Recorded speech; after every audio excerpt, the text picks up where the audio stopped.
All right, as promised on Instagram, I'm going to be talking about inductions in this short episode today because we have reached the holiday season and there are a lot of inductions. Funnily enough, though, although Thanksgiving and Christmas are high induction times, 4th of July is a high induction holiday as well. But I don't know if it's anecdotal type stuff, is kind of pointing to the Monday before Thanksgiving is one of the highest induction days of the year. That's next week. So can you believe it's Thanksgiving next week already? Um, so this might be you. And I mean, I was 9 months pregnant with Carlo this time of year last year. I remember thinking, I'm not going to make it to Thanksgiving because that's past my due date. However, we all know I went well over past my due date with Carlo. So I want to just really hone in on giving you some tools to advocate for yourself this holiday season because it is a time where you are going to be medically pressured to get inductions. I have been I've heard a lot of conversations around myself. I always end up in situations where there's a lot of pregnant women around me. They're all talking about scheduling their induction rate days, and I'm screaming inside because I don't have the type of relationship with them to talk about it. Whereas if you want to have an induction, I 1000% get it. However, I have never once had a client, and most doulas that I talk to who have clients, even most people that I've interviewed on here, the OBs that I've interviewed on here, the midwives that I've interviewed on here, everyone agrees that the people being scheduled for these inductions aren't being told the risks that go along with it. And there's no true informed consent because you're not being told, hey, um, here's what's going to happen in an induction.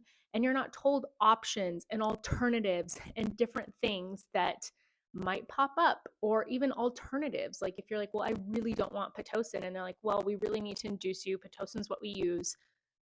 You need those tools. You need to know that there's other options. You need to know the risks of Pitocin. You need to know the risks of induction.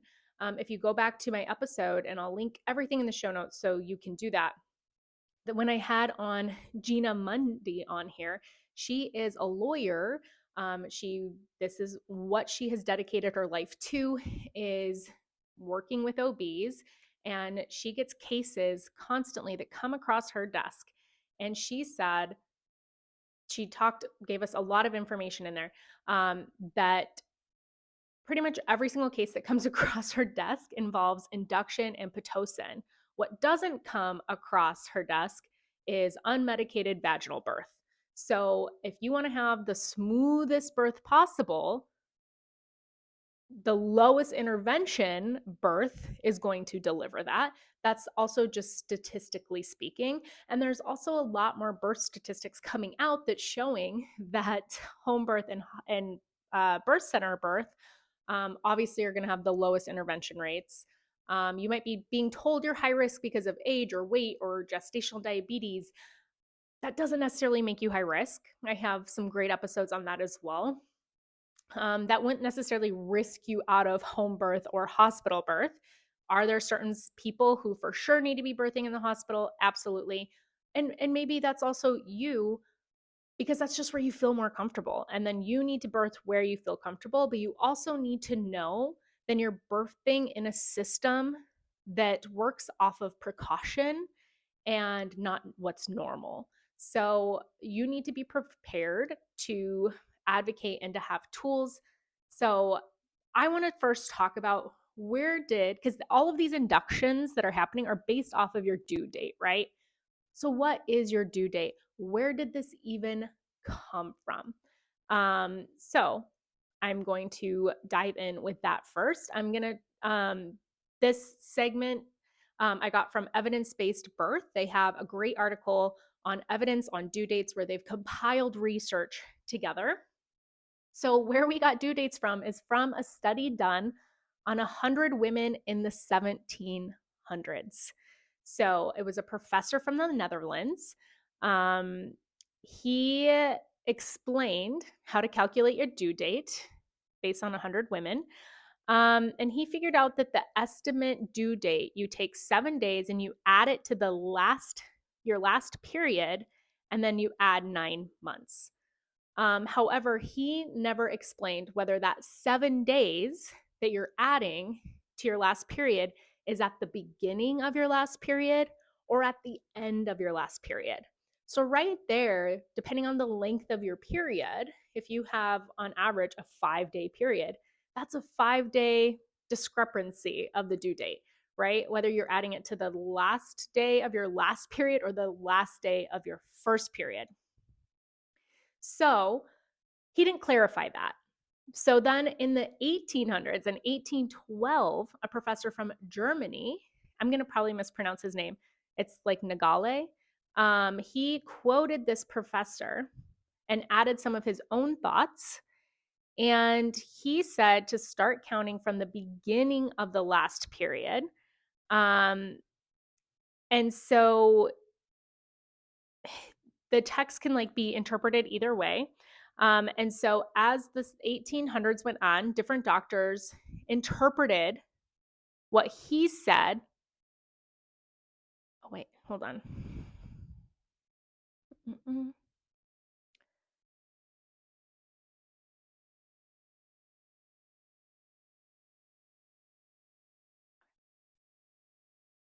So then in the 1800s, a professor from Germany named Karl Nagale, I want to say is how you pronounce his last name, he quoted this professor from the Netherlands and he added some of his own thoughts. But he also didn't specify whether you're going to start counting from the beginning of your last period or the last day of your last period. And his text can be interpreted either way. So, as the 1800s went on, different doctors had different opinions. And by the 1900s, for some unknown reason, American textbooks adopted a form of Nagale's rule. That's what it's called. That's where your due date comes from. They adopted it, interpreting it that you're going to add 7 days to the first day of your last period, which is what brings us to today and what all doctors use for due dates. So, again, this is based off of a study, an observation of 100 women in the 1700s that was never fully specified. And so you can add that. Imagine if you added that 7 days to the last day of your last period, that gives you 5 more days on your due date or to get to your due date. Which is super, super interesting because if you dive further into the research, what we're seeing is that like most first-time moms deliver around 40 weeks in 5 days. That actually seems to be the average due date, 40 weeks in 5 days, if you are having an intervention-free birth. But what you have to take into consideration is it's an average, right? There are so many things that can impact your due date because this is still going off of a 28-day cycle and assuming that you're ovulating on day 14. There's a lot to take into consideration, such as like every pregnancy is different. Some people actually just deliver earlier and some later. Like I've talked to a lot of women that are like, I've never made it past 38 weeks with a pregnancy. I've talked to people who in their family, their moms, their aunts, like everyone carried past 42 weeks. So I feel like there has to be some sort of like genetic component. And then also health comes into consideration, ovulation and conception of timing. So if you don't ovulate on day 14, your due date's different. And if you don't have a 28-day cycle, your due date's different. So like my pregnancy with Carlo, going off of my last date, my day that my last period started before I had him, my due date was like November 17th. However, I had 31-day cycles, so that should add 3 days. I know that I ovulated on day 22. I know the exact day that I got pregnant, which is like an entire week later, that adds 10 days. Carlo came 10 days after his supposed due date, and we forced him out with castor oil. So um, there's so much that like doesn't necessarily make sense. But I want to clarify this because I'm talking about like what gives you your due date, but also under this umbrella that like a due date doesn't necessarily even exist. It's supposed to be an estimate, and doctors are using it as like a hard cutoff. Well, right at 40 weeks, X, Y, and Z. Like we have to start non-stress tests. We have to induce you. We have to, like, I've interviewed people too. They're like, oh, my provider doesn't let anyone go past 40 weeks. Well, why? There's like literally zero evidence to support that. And even the accuracy of ultrasounds, early ultrasound dating is supposed to be the most accurate, but that also depends. Also, implantation, sometimes it can take some people longer to implant after like conception. There's like so many things to take into consideration when you're doing this. So it's one of my biggest pet peeves because we're going off of this hard timeline due date that doesn't even necessarily exist. And when you even look at other countries, they do things differently. Like in France, their due date is considered 41 weeks. When I talk to other birth workers, everyone like agrees the majority of women give birth around 41 weeks.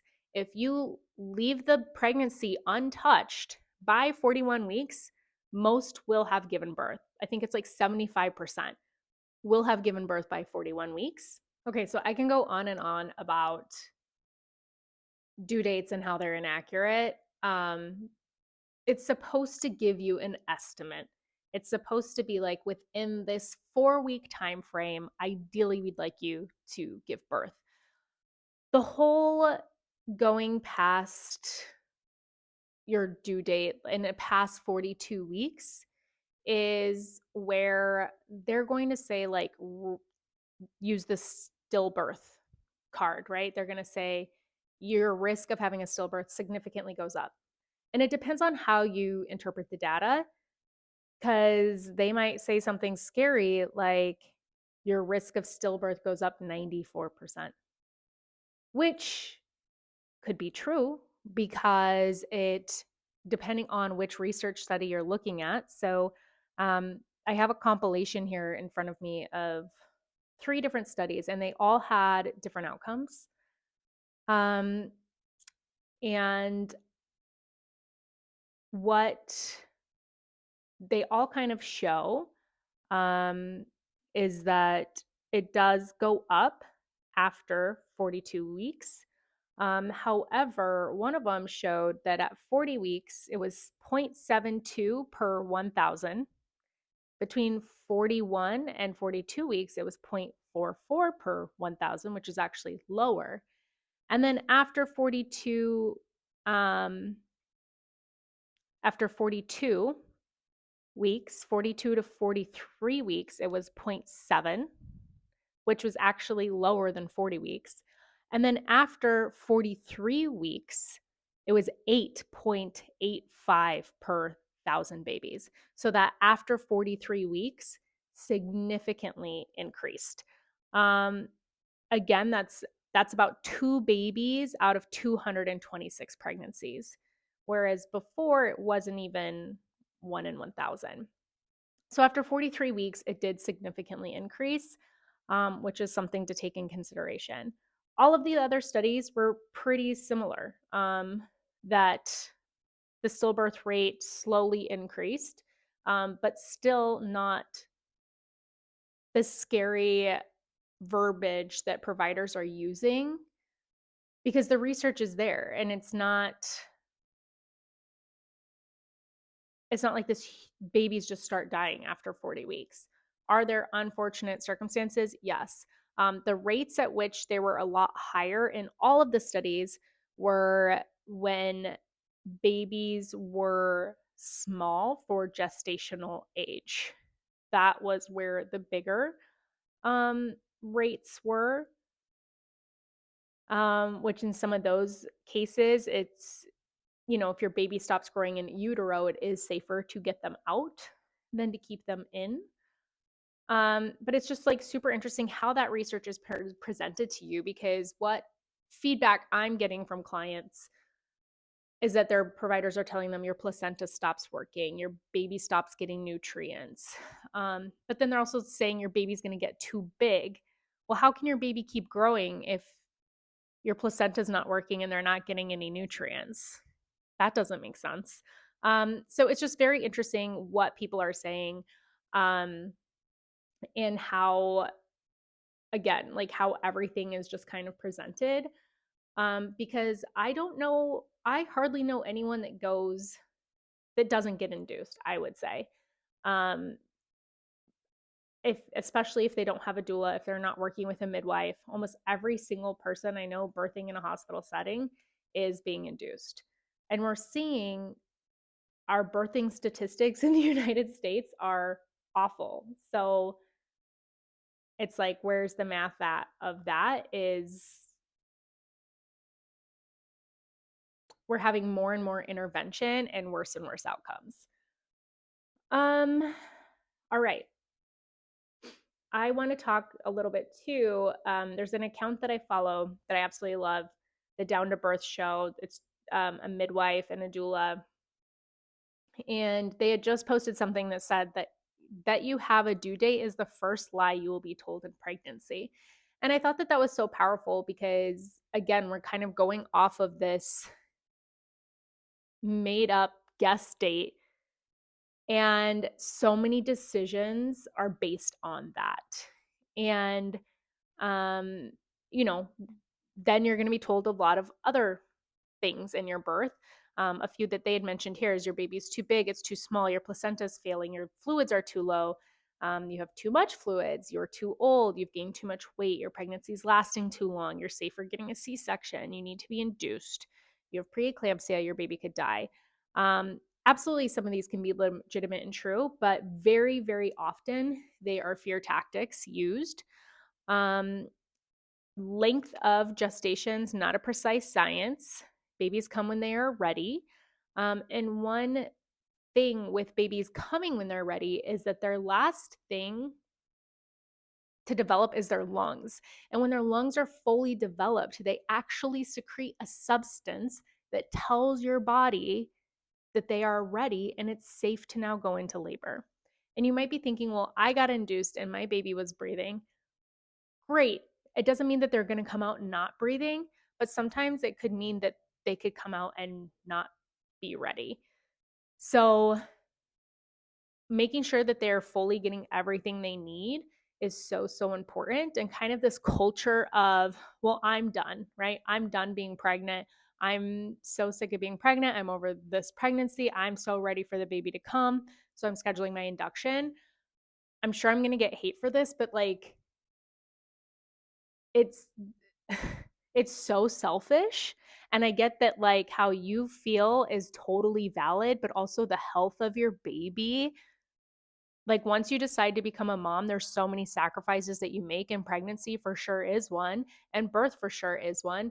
And forcing a baby out before they're ready, it's not just like making sure that they're healthy. Again, it's the trauma that can come from induction, from Pitocin, from so many other things, from interventions. Um, and nobody's educating you on this. Your doctor hears the word induction and they're like, oh, ding, ding, ding, cool. So it's obviously, I have my biases about it, as you can tell, and I educate my clients not based on my bias, but based on research, and making sure that if they need to have an induction scheduled, that we are going over all of the risks, all of the options, all of the alternatives, which is also why I created my course, because not every single person has a doula to do this with them or a provider that is doing this with them. And I want you to be fully equipped going into this and to know how to advocate for yourself. So I also have a chart here, and it's a picture of the most common birth dates in our country. And the least common birth dates are January 1st, July 4th, December 25th, that whole week that's normally Thanksgiving and right around Christmas. And then there's like a few random ones. April, so toward the end of April, right around Easter. Um, Valentine's Day is actually a very popular one. A lot of inductions or C-sections scheduled for that day because people want Valentine's Day babies. So you can see around the holidays are the least common birthdays, and it makes sense. Its inductions are scheduled, and so, I get doctors want to spend time with their families, but that's also not a reason to coerce you into induction. So let's quick talk about, before we wrap up, a few tools to take with you to these appointments. So when they're like, hey, you're due right around Christmas. I know you want to spend it with your family. You don't want it to be unpredictable. Like, let's say you want to know whether you're going to your grandma's for Christmas or not. So why don't we schedule your induction? Sounds good, right? But you don't want to do it. All you have to do is say, thank you so much. I'm hearing what you're saying. I feel more comfortable letting my body decide when it's ready. And there are going to be fear tactics whipped out. There is going to be fear mongering, scare tactics, saying, okay, well, your placenta could stop working. You know, the risk of stillbirth goes up, all sorts of stuff. I literally have audio recording of an OB telling my friend that if she goes past 40 weeks, it's like a baby smoking a cigarette in the womb every single day. And if she goes past 41 weeks, it's like the baby smoking several cigarettes in the womb every single day. If that's not a crazy fear mongering medical coercion tactic at its best, I don't know what is. That is absolutely insane. There is no research to support that. So, being equipped, having this information, I'll include links in the show notes, but having information going in, and you don't even need to explain yourself, but also just saying, hey, I'm ready for I'm okay waiting for my body to decide. And if they're pushing, just hold your ground. You literally just have to say, okay, thanks. And guess what? They're going to be like, okay, well, we're just going to schedule you for an induction because the schedule gets filled up, and let's schedule you for one. You don't have to schedule one. You don't even have to show up to your induction. You can call them and be like, hey, I'm not showing up. People say you can just not show up. I'd say give a heads up. It's courteous to give a heads up. If they're busy and stuff, just be like, hey, just so you know, I'm not going to be there later today or tomorrow, whatever. So just waiting for your body to go is perfectly acceptable. Waiting for your baby to be ready is perfectly acceptable. And this is normal. What's not normal is medically controlling every single birth. So advocating, holding your ground, getting your partner on board, because that's also who gets really, really scared. The doctor's telling your partner, like, the baby could die, and your partner wants you to be okay. They want the baby to be okay. So they are scared. They're like, well, then, yeah, let's do this. But the research just simply isn't there to support induction for due dates. And it's really for you to decide, obviously, like what you're most comfortable with. Also, if your doctor's talking about the ARRIVE trial and saying, hey, if we induce at 39 weeks, this, that, and the other thing, that's been so debunked. And I've talked a lot on previous podcasts, so I'm not going to go into it. I talk about it on my course, so I'm not going to go into it. It's a lie. I don't know how else to say it. Yes, they did this in this study, but this isn't how they operate outside of that study. That's not how actual inductions and we're seeing hospitals operate. So it's actually increasing the cesarean rate. It's not decreasing it. So, if you're listening to this, you're due around the holidays, you're trying to figure it out, or Let's say you're not due around the holidays, but you want to make sure that you don't end up in one of these situations. So at the beginning of your pregnancy, asking your doctor questions about, like, open-ended questions. How do you feel about due dates? What is your view on going past 40 weeks of pregnancy? How do you manage pregnancy past 40 weeks? That's a great question. And see what they say. If they're like, ooh, past 40 weeks, you know what? It gets really tricky. We recommend this, this, this, this, this. Um, and just let them know. Be like, okay, I've done a lot of research. I'm very comfortable waiting till my baby's ready, and I don't want to be pressured into those things. So, what does that look like? And have an open conversation and maybe really figure out whether your provider is going to be the best one for you or not, and switch so that you don't end up in those situations. Because that's also what I hear a lot, is that their doctor's very easygoing at the beginning and saying, yeah, like, yeah, no problem. Yeah, you can go past 40 weeks. And then at the end, it's the pressure is on. They get to that moment and they're like, at 39 weeks, they're like, okay, let's schedule your induction for 40 weeks. And you're like, no. And they're like, okay, well, let's just get you on the schedule between 40 and 41. And then you have this time clock starting to click and it gets so stressful, and that impacts birth as well. So you really want to make sure that you're surrounding yourself with a good team of people to support you in your birth and to come in fully educated and knowing that due dates is based off of 100 women in the 1700s with interpreted data that they're like, we don't even know for sure how to interpret this, so we're just going to go off of this random thing. And that research actually shows that most people birth between 40 and 41 weeks. I went at 41 weeks with Jovi. I went at 39 weeks with Tula. Neither one were inductions. And then Carlo, we did the castor oil at technically 41 plus 3, 41 plus 3 or 41 plus 4 days. And honestly, I wish I hadn't, but I was really in a bind. I was about ready to risk out of the birthing center, and I did not want a hospital birth, especially being 42 weeks, because I know that they would treat you like an alien in the hospital being that pregnant, because they don't, quote unquote, allow their patients to go that far. And I was not willing to deal with that. So, if you've been listening, Vito and I are talking about home birth next time, so it'll just be a completely different situation. But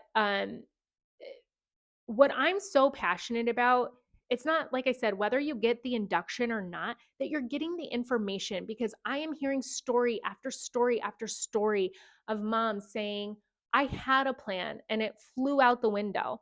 I had a plan and I was forced into an induction, or I felt like I couldn't say no. I was scared into an induction. Everything went sideways. I was, in a 3-day induction, I was pushing for people being like, I was pushing for 2 hours. And I'm like, that's normal. I was pushing for 4 hours.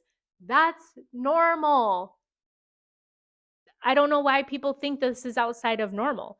Like, it's so normal to push for these lengths, but their providers are making them feel like you've been pushing too long. You're pushing too long. And so that's why I created this course, to really empower you to take your power back in birth, to be the decision maker, to have autonomy over your body, your baby, your birth, your life, like that you're the one making decisions, that when things come up in your birth, that you have options and alternatives that you can turn to. So make sure you check it out. It's on my website, elizabethjoy.co. I'll have the links in the show notes. I watch out for the Black Friday sale that's going to be happening for the course, so that you can get it at a little bit of a discounted rate. But really, it's to get you and your partner feeling very confident in your choices and knowing how to advocate when things change. So there is my episode on induction for the holidays. I could obviously talk about this forever. I love it. I know I feel like I only covered a few things and that there's so much more, but I also have so many different podcast episodes covering like a lot of the different stuff. So I'll try to think of whatever episodes I've talked about things in and link it in the show notes for you guys. But really just think about it. Like, think if you're due over the holidays, just really think about what you want and really do your research, and do not be afraid to advocate for yourself. All right, I will next week's Thanksgiving week. I'll probably do a short gratitude episode, and we will talk to you then.